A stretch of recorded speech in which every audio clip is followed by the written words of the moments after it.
hectic for us in terms of like what we were trying to accomplish. And I think we really went into this looking for trying to land some pitching that would give us some stability and some experience.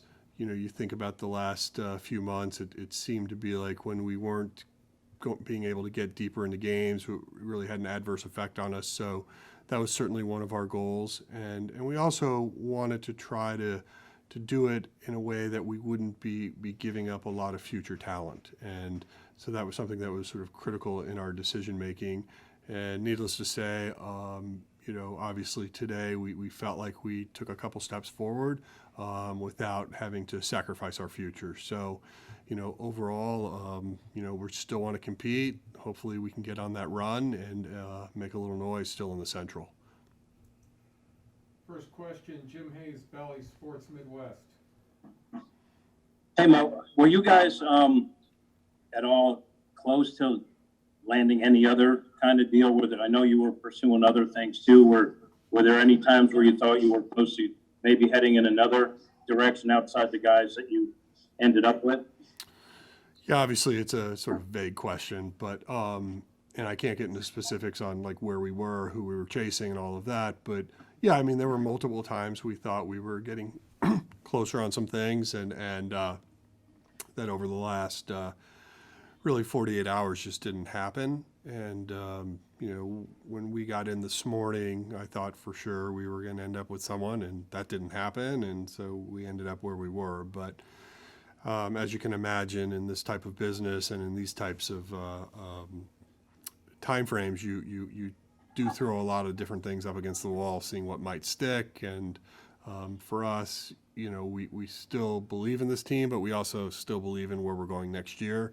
And so that was, critical in our decision making. Thank you. Katie Wood, The Athletic. I'm curious to see how the team plans on implementing Hap and Lester here in the rotation and what it means for Jake Woodford. What's the blueprint, I guess, on how these pitchers in the rotation will shape up over the next couple of weeks until Miles and Jack potentially return? Well, I think for us is it adds immediate depth to our rotation. Obviously, both guys will be given a chance to start. In terms of what it means for Jake, that's still a TBD. Obviously we do have an off day on Monday, so we can hit the reset button on how we want that rotation to look. But, I think for now, the thought of that was, again, just bringing some people in that could give us those innings, and hopefully that allows us to, again, stretch out that bullpen to where we're not putting too much pressure on them day in and day out. I think the main focus that you made pretty clear over the last month is getting durable arms and inning eaters, and you can potentially get that with Hap and Lester.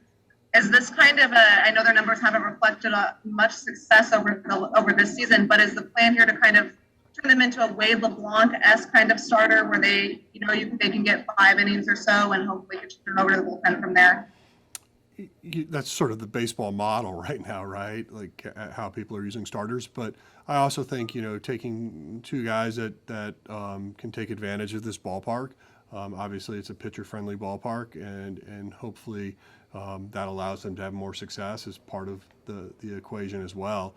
But yes, I mean, ultimately, when you look at where we were, a month ago or a month and a half ago, we were having trouble getting into the second or third inning, and that just was putting an enormous amount of stress on different areas of our club. And so, ultimately, we hope that not only can they give us those innings, but it also brings a little bit of veteran leadership as well into that clubhouse and guys that have had success at a high level. Thank you. Derek Gold, St. Louis Post-Dispatch. Mo, given the price that we saw on the market, was it mostly rentals that you were looking at, mostly guys that you'd only have through the end of this year?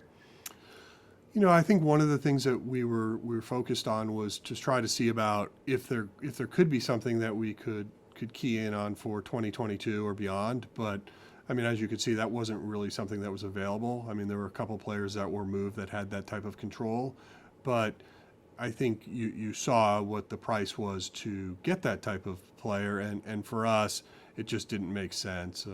You can argue how you view our top 5 prospects at the minor league level, but we just didn't feel like moving any of them made sense for these types of deals. So, ultimately we did turn to more of getting through the 2021 season, and that's where we settled.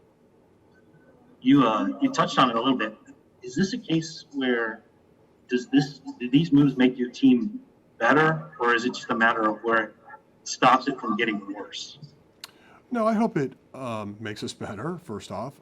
Secondly, I think it also allows someone like an Oviedo to continue to develop and not do it at a major league level or in that pressure cooker, and allow him to grow at a more natural pace. So I think it takes a little pressure off others. It allows us, I think, to, again, when you look at putting a major league team on the field, sometimes it's nice to know you're running someone out there that's been there and done that. And I think now we see that.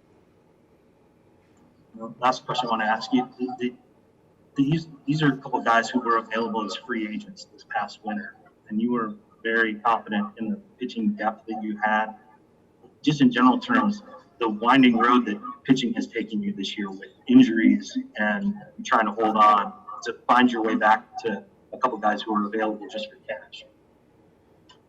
Yeah, I'm not sure what that question is or if that's more of an observation, but, clearly throughout the course of the season, we've had injuries and we've had to push people. We had, I think, some performance questions in terms of what we thought we were going to get out of individuals. But, net, we were at the trading deadline, and we thought if we could add some veteran leadership and stability to our rotation, it made sense. So that's where we ended up.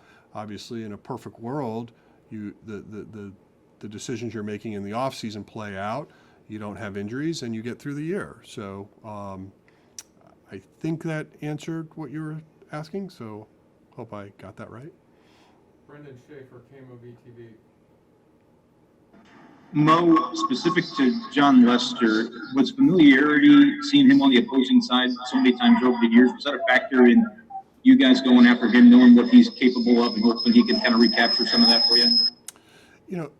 Obviously we know a lot of him, and so that does help, but it's also just someone that understands the game. And I think for him, seeing what was happening in Washington, he wanted to go to a place that was still trying to compete. And, from my understanding, there were a couple teams that looked a lot like us that had interest in him. But I think, he had some familiarity with us as well. And I think he was excited to join the Cardinals. And I can say when I spoke to him, he seemed pumped about coming here and recognized that we're still trying to fight for something. Jeff Jones, Belleville Democrat. Mo, you said that you thought this morning that you had something that was going to get done that ended up not getting done. Was that on the position player side? No. There were some things that we looked at from the position player side, but I would not characterize anything as really close on that end. When we talked to Schulte a bit ago, he said that Lester would be here Sunday. Is part of the reason for that delay because they're still sort of verifying everything is checked out with the COVID outbreak in Washington? Is that involved in that at all? No. It's his son's birthday tomorrow, and so he had asked if he could spend the day with his son, so I said yes.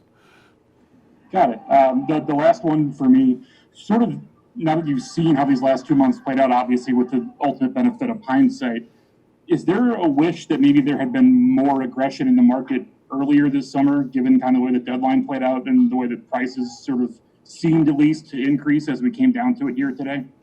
I don't understand that question, but if you're asking me, do I wish we had more depth prior to when the season started? The way the year played out, of course. If you're asking me if we should have been more aggressive in the trading deadline earlier, I'm not sure that would have mattered no matter how we thought about it.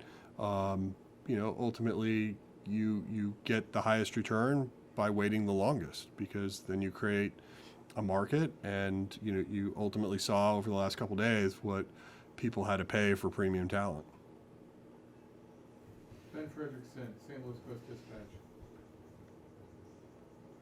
Ben? Sorry, I can't. Hard to hear.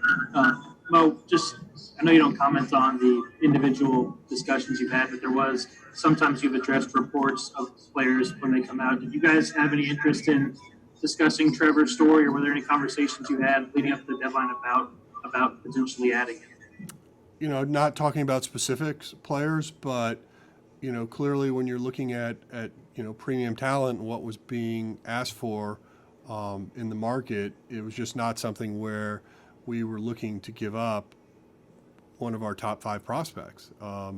Again, we as an organization are very much focused on continuing to try to find ways to win, not just this year, but in the future. And, for us, we're pretty excited about what we have coming. But in terms of like specifically talking about individual players that may or may not have been traded over the last 48 hours, it was something like, it's our responsibility or my job or my team's job to, touch base with lots of teams and make sure we understand what the ask might be or the cost might be, and then internally we decide if it makes sense or not. So I know that's not a great answer to your question, but I can tell you that, from A to Z, I think we try to make contact with people. Do you have thoughts on what happened in Chicago? I mean, you guys went toe-to-toe with that team for a long time, and now it's going to look drastically different. Just thoughts on what took place there today? Obviously a lot different approach, but they were in a place where they had a lot of expiring contracts, and they had to make a decision on how to best handle that. I think they did very well from what I could tell from their return on those. So that's not great news, because in time those kind of players end up playing in the big leagues. But when you're looking at our division, it's still very competitive, and you have one team that's turned the page now to 2022, and there's a few of us that are still worried about 2021. Benjamin Hockman, St. Louis Post-Dispatch. Hey Mo, we asked Mike Schultes the other day. I was going to ask you, now spinning it forward the rest of the season, what are some things that the St. Louis Cardinals must do to, I hate to say just win more, but like get winning streaks and climb up the standings? Yeah, obviously this club has struggled to find that sustained success or that long run really since April. So I think what we've seen over the last couple weeks is when we've had quality starting pitching, it has ended up with more positive outcome. But I think from an offensive standpoint, you're finally seeing an outfield that was envisioned last offseason all playing together, and their production looks like it's going in the right direction.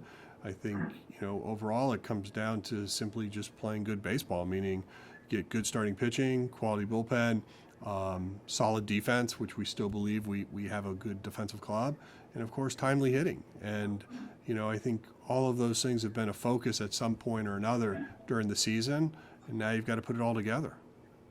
We've got 2 months, so we'll see what happens.